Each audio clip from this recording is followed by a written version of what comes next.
रवि किशन भोजपुरी से लेकर बॉलीवुड में अपनी एक्टिंग का दम दिखा रहे हैं।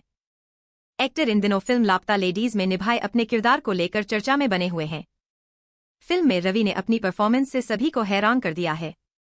हर तरफ उनकी तारीफ हो रही है।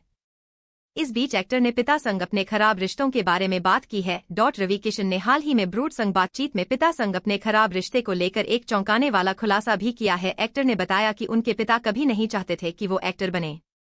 यही वजह थी कि दोनों के बीच रिश्ते खराब होने लगे थे।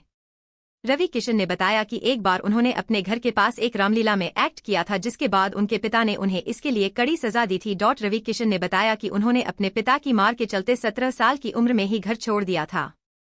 इस चीज में रवि किशन की मां ने उनका साथ दिया था।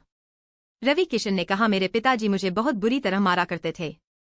यहां तक वो मुझे जान से मार डालना चाहते थे और मेरी मां ये बात जानती थी कि वो ऐसा कर भी सकते हैं।